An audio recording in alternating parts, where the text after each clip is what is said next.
дар шашмоҳаи аввали соли 2024 дар гармхонаҳои ҳозиразамони донишгоҳи аграрии Тоҷикистон ба номи Шириншоҳ Шоҳтемур асосан зироатҳои сабзавотӣ, помидор, бодиринг ва қаламфур парвариш карда шуданд, ки навъҳои помидори шибик 250 бех, атия 250 бех, бордонза 250 бех, дурагаи бодиринги 7460, 250 бех қаламфури навъи текин ва боимҷони навъи богатар 150 бех аз давлати Туркия оварда шуда, хуб нашунамо дода ва ҳосили аз онҳо гирифта шуда бо нархи арзон ба кормандони донишгоҳ дода шуд, гуфта шуд дар нишасти матбуотӣ. طبق برنامه‌های دولتی قبول گردیده حکومت جمهوری تاجیکستان، کشور عزیزمان به سوی مملکت صنعتی و کشاورزی قدم‌های استوار گذاشته ایستاده است. از این رو در دانشگاه بهره از خودکنی فن‌های دقیق، زبان‌های خارجی، اینچنین آموزش تکنولوژی‌های اطلاعاتی و کمیونیکاسیونی اهمیت اولین درجه داده می‌شود. بهره رسیدن به این هدف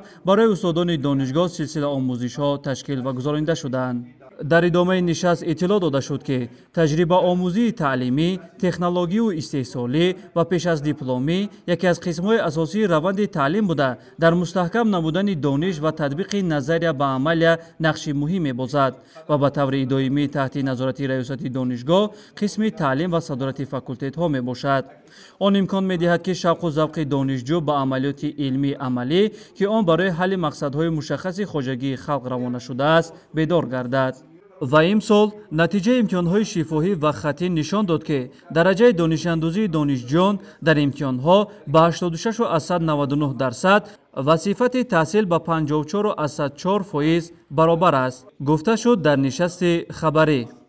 برای تیار نمودن کادرهای درجه علمی داشته در نزد دانشگاه در سال 2023 سه شورای دیسرتاسیونی ملی کمیسیای عالی اتستاسیونی نزد پرزیدنت جمهوری تاجیکستان و همزمان یک شورای دیسرتاسیونی تابع کمیسیای عالی اتستاسیونی فدراسیای روسیه فعالیت نمودند که در آنها 21 نفر رساله‌های نامزدی دفاع نمودند که از این مقدار 8 نفر آنها را استادان دانشگاه تشکیل می‌دهند. در نیم ساله دوم سال تحصیل 2023-2024 در 10 فاکولتت دانشگاه 5241 نفر دانشجو تحصیل نموده در عموم از شماره عمومی ختم کنندگان شعبه روزانه و ماگیستراتورا 20 نفر سزاوار دیپلم اعلی گشتند.